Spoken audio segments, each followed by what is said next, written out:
Orang cakap ya, bukan hanya dari saya ya, kita dengar banyak orang cakap kata Bani Jawi, iaitu orang Melayu kita yang akan nanti berkhidmat dengan Sayyidina Imam Mahdi untuk membela umat Islam di Palestin sana. Saya tengok apa betulnya umat Melayu. Kenapa kok orang sebut umat Melayu? Apa tepatnya cakap bahawasanya orang Melayu? Apa layaknya orang Melayu? Apabila saya pergi sana, saya tengok, memanglah rasanya bukan bangsa lain lah, kecuali bangsa Melayu kita. Nombor satu, kerana apa? Di bawah imam, taat. Orang Melayu kita dah biasa taat, disuruh buat ya. Dan orang Melayu kalau pergi sana, sedikit tak ada ciri-ciri yang Nabi, yang sahabat tanyakan pada Nabi sendiri. Nak ambil harta rampasan perang ke? Orang Melayu tak heran. Orang Melayu dah biasa, harta dia dirampas orang, kehidupan dia diperang orang, maka dia tak ada heran tentang harta rampasan perang. Dan kerana nama ke, satu 4 orang, berapa pula nak nama dia? Satu lagi, apa, mereka pergi kerana tutup bela ke bangsa lain, mungkin kerana garangnya, kerana apa semua. Hatta orang tempatan sendiri pun, kalau yang berperang sekarang, mereka tak banyak sikit. Kenapa? Tanah aku dah diambil orang, atau aku pernah dibunuh orang, abang aku mati dianiaya orang. Tak sedikit, tak banyak sikit, kerana tujuan balas dendam, tujuan menuntut hak begini. Tapi kalau Bani Jawi pergi sana, agak-agak ada apa purpose tak? Tak ada lain kecuali hanya taat kepada imam, dan imam mengatakan agama Allah perlu dibela, maka agama Allah mereka bela macam tu. Jadi yang ada ciri-ciri begitu saja yang sesuai untuk turun perang sabilillah. Walaupun perangnya sabilillah sekalipun, tapi kalau kau pergi perang bukan kerana niat yang sedemikian, untuk umum bukan sabilillah, atas sabilil dunia, untuk sebab dunia, sabilil mal, untuk perang jalan harta, tetapi bukan sabilillah. Kalau yang semata-mata kerana Allah Ta'ala, tidak kisah kerana itu dan kerana ini, itu sabilillah. Nah, kita tengok ciri-ciri Bani Jawi, ada ciri-ciri yang boleh masuk dalam golongan itu. Kerana apa? Kalau kita bantu Imam Mahdi bukan kerana nama, bukan kerana harta, bukan kerana kemewahan, bukan kerana tuntut bela, bukan kerana tuntut tanah, semata-mata kerana patuh dengan imam, junjung hukum Allah. Itu jaga baik-baik ya. Jadi nama mengatakan orang yang berperang hanya untuk menegakkan kalimah Allah yang tinggi, yang lain tak tinggi, itulah yang namanya perang sabilillah. Alhamdulillah, rahmat Allah Ta'ala turun senantiasa, sakinah dari Allah Ta'ala turun, maka dapatlah kita rasa wagar, tenang dalam jiwa kita. Cahaya daripada Allah Ta'ala akan terus memancar dan menyinar. Mudah-mudahan dapat lunak hati kita, dapat peliharaan Allah Subhanahu Wa Ta'ala. InsyaAllah jalan akan terbuka luas, kita masuk jalan taat kepada Allah Subhanahu Wa Ta'ala. Satu orang diberikan Allah Ta'ala keperkasaan, jagoan kita bilang ya, diberikan keperkasaan oleh Allah Ta'ala sehingga dia berperang sampai dia menghentam musuh sampai dia pun mati.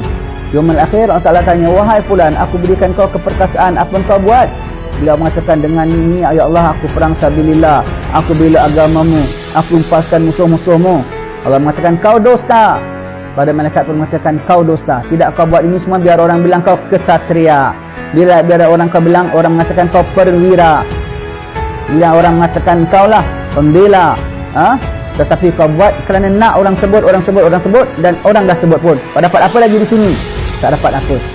Takdirlah kita hidup ya. Ini saya cakap bukan pasal aku anticipate, aku memang kita suka sangat nak perang. Siapa yang suka perang? Oi, jangan tuduh sembarang lah. Orang baca bab ini saja, orang suka perang punya, orang teroris punya. Don't dare to accuse us of any nonsense. Kau tak tahu setiap kali kita baca dalam sembahyang, baca Dukunut Nazilah, ya Allah, palingkanlah daripada kami dan muslimin perang, bala, wabak, semua, harga mahal, penindasan dan juga perang. Kita orang yang berlindung daripada perang, bukan kita orang yang suka perang lah. Tapi kalau kita dikacau orang, takkan kita tak pertahankan diri. Kalau kita dianyai orang, takkan kita nak diam pangku tangan. Kita bukan orang yang suka perang, bahkan kita berlindung minta perang. Maka saya kata kepada tuan-tuan sekalian, takdir zaman kita jumpa peristiwa perang ini, sehingga kita perlu untuk menentang musuh. Sebelum tentang musuh, sembahyang sunat taubat dulu. Sembahyang sunat taubat dulu. Kemudian baca Yasin, baca Ratib atas kalau sempat. Kalau tak sempat, ya paling tidak ayat kursi kau jangan tak baca. Kemudian kalau sempat sarapan, jamaah sarapan. Tak sempat sarapan, sarapan dengan Rasulullah nanti. Keluar dan jaga niat biar kalau kau tak balik, tapi kau balik kepada Rasulullah. Kau tak balik dengan keluargamu, tapi kau balik kepada nabimu. Ya, kau balik kepada nabimu. Anak isterimu kau serahkan kepada Allah Taala. Ingat, ketika nak pergi, jaga niat dulu. Ketika nak pergi, jangan ketika itu. Barulah tinggi-tinggi si matahari, anak kerbau mati tertambat. Lama nian aku menanti, baru kini aku mendapat. Barulah bertemu buku dengan luas. Allah. Jadi nak tunjukkan kau hero ya, nak tunjukkan kau berani ya, baru kau nak tunjukkan bunga silat engkau ya, baru kau nak tengok kepandaian kau main pedang ya. No. Kalau gitu kau dah sedia kan tempat kau dalam neraka. Walaupun yang kau terkam adalah musuh Allah, tetapi kau sedang melakukan perkara yang dimurkai oleh Allah. Tak syak yang kau nak tentang itulah musuh Allah, tetapi dengan niat melayan satu lagi musuh Allah, iaitu syaitan dalam hatimu. Hati-hati, jaga niat betul-betul, jaga niat. Jadi anda turun, kalau takdir anda mati pun tak sia-sia kerana Allah Subhanahu Wa Taala.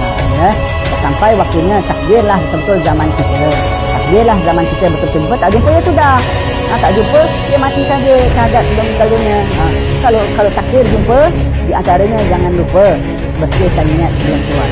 Dan apabila sampai zaman Manurwarus, niat bersihkan. Jadi bila-bila tak petang tak malam, kita nak disembuh orang, mari kita pertahankan niat pada hati.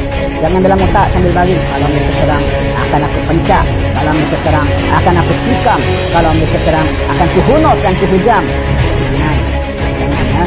Ya Allah, tetapkan iman ya Allah, kerana ya Allah, bila agama ya Allah, jadikan ya Allah, selamatkan ya Allah, tetapkan iman ya Allah, husnul khatimah ya Allah. Minta dari takdir betul-betul kena zaman kita, kena waktu kita selamat. Kalau tak jumpa, Imam Haddad cakap begini, jumpa tak jumpa. Kita pun cakap jumpa, ada persediaan. Tak jumpa, kembali kepada Tuhan.